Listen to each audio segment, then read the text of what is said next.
All of these apples were grown on a single tree, and there's more here than my family and I could possibly eat.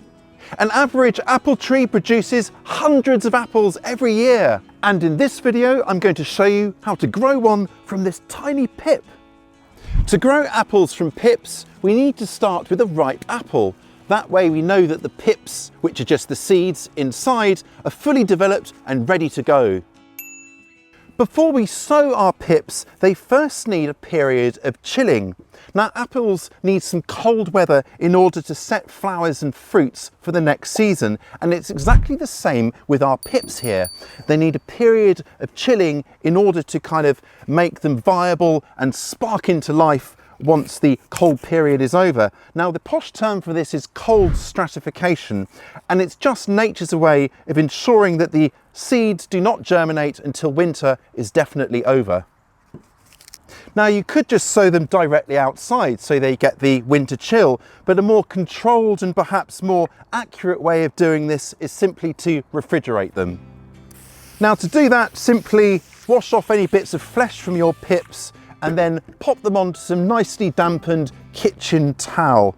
You probably only want 1 or 2 seedlings, but I would treat maybe 20 or 30 pips or so just to make absolutely sure you get some seedlings, because germination can be a bit patchy. So lay them out like that, and then just fold over your paper towel a few times to cover them over, like that. And then I'm just going to put them into a sealable plastic bag like that. I'm going to seal it most of the way up, but just leave a little bit open for air exchange. Now, this can go into the refrigerator, and I'll keep it there for between 6 to 8 weeks. I will check it every now and then to check that the paper towel is still damp and give it a little moisten if it isn't. And then once that period's up, they can come out. Once the chilling period is up, you're good to sow. So let me show you how to do that. Now, I'm going to use a pot roughly this size for the number of seeds I have, and then I'm filling with a potting mix. I'm just using a damp seed starting mix.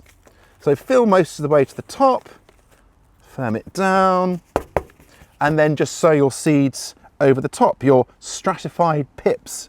And then once they're all sowed, I'm going to cover them over with about 1/2 inch or 1 centimetre more of the mix. Now, once I've given these a good water, these are going to go somewhere nice and warm and cosy, kind of the same conditions that you would have for your warm season crops like tomatoes. So something in the mid-70s Fahrenheit or around 23 degrees Celsius. And at that temperature, they'll germinate really quickly, as soon as 2 weeks. Grow these seedlings on until they're about 4 inches or 10 centimetres tall, then just carefully separate them apart and put them up into their own individual pots. Now, keep them in the relative warmth until the temperatures outside are consistently warm, and then they can be planted. I've come to my local community orchard to seek inspiration today. Now, growing an apple just makes good sense. A mature tree can yield literally hundreds of apples each and every season. There are varieties to choose from that store really well. You can freeze the flesh and, of course, juice your apples. Just imagine having even one tree like this, how many apples you would get. It's just so exciting. Growing apples from seeds works, and it's certainly cheap as pips, but this method isn't perfect. Let me explain why and then show you what you can do about it. Growing from pips is a fun project, but the results can be very unpredictable because there's a strong chance that the fruits your seedlings produce will be nothing like the parent plant that they came from. It's a bit like playing the lottery. Yes, you might strike it lucky, but more often than not, you won't get the apples you were hoping for, and they're likely to be a lot smaller and less impressive. That's because you can't be sure where the pollen that fertilised the flower that produced the fruit came from. It's likely to be from a completely different variety to the tree that bore the fruit, giving rise to this unpredictability. And then there's the eventual size of the tree. Now, most trees that you buy ready to plant are comprised of 2 separate parts. There's the top part, the scion. That's the variety that you're looking to grow and enjoy. But then down here is the rootstock onto which it is grafted onto. Now what the rootstock does is usually limit the eventual size of the tree a lot more than it would eventually grow into without that rootstock. Dwarfing rootstocks like this allow you to grow trees in a much smaller space, even up against a wall or fence. Without the benefit of a rootstock, apples from pips are likely to grow into great big sprawling things, anywhere up to 30 feet or 10 meters tall and wide. That's big. And then there is the time you will have to wait to actually start harvesting your apples. Growing from a pip takes a long time, and it could be up to a decade before you are picking your first apples. Whereas a part-grown grafted sapling could be cropping within 2 to 4 years, depending on its size. If you want to give yourself a head start and guarantee solid results, then grab yourself a grafted tree like this. Yes, there is the initial cost, but on the flip side, you will be enjoying your own delicious apples a lot sooner. I want to make life as easy as possible for myself, so I've chosen a self-fertile variety. That just means it will pollinate itself and isn't reliant on nearby trees being in flower at the same time. Now the top part, the scion, is grafted onto a semi-dwarfing rootstock, which will limit the final tree size to about this high, a little over head height, and that's nice and manageable. You can get different rootstocks, and each will limit the final size of the tree to some degree.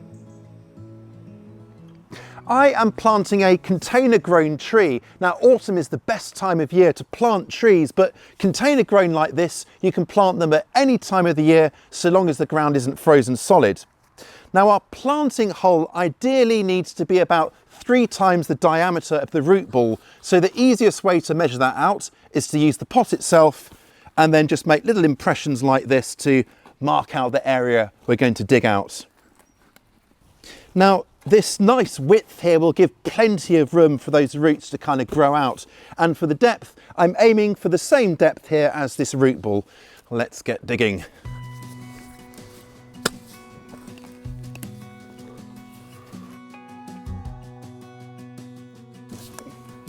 Okay, that's our hole dug.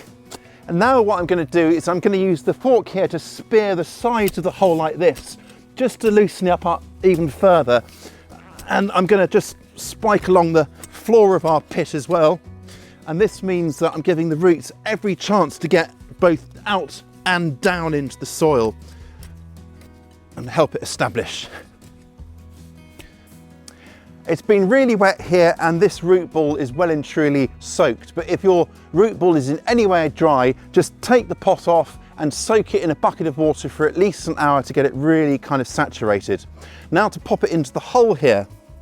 So we want the soil level to be the same as the level of the potting mix here, and a good way to get the levels right is to use a cane or stake, something like that, just to kind of put across to straddle the hole, and then you can kind of raise or drop the ground as appropriate.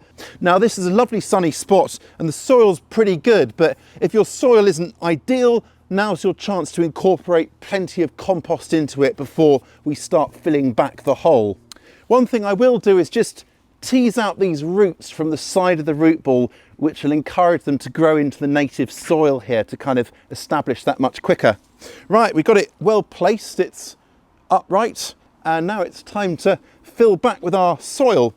And I'm just gonna, as I fill, kind of press it down with my feet like that, just to make sure there are no air pockets, which wouldn't be great. There we are, firm it down. Don't be shy.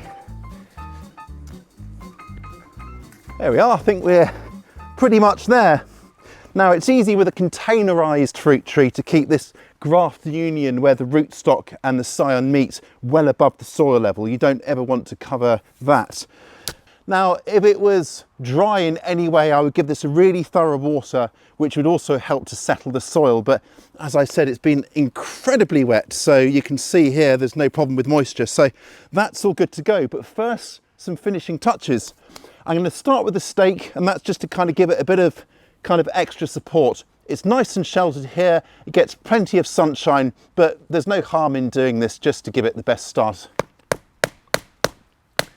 There we go, I've hammered in my stake at a 45-degree angle, so I'm not spearing the root ball there.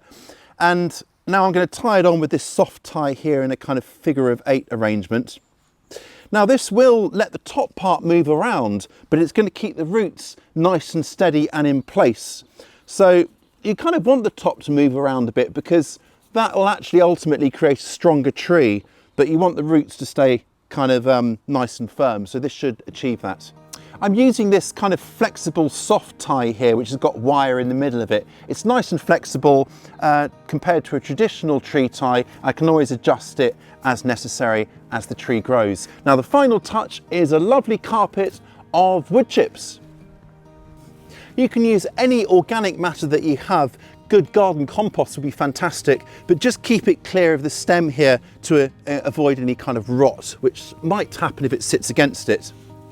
Now, later on in the year, I'll be visiting a fruit nursery to plant a bare root fruit tree. So if you don't want to miss that, do make sure you are subscribed and have turned on notifications. For advice on fruit of a completely different scale, strawberries, why not download the abridged and completely free version of my book? Now it's yours simply for signing up to our video newsletter. Just scan here or follow the link to secure yours. I'll catch you next time.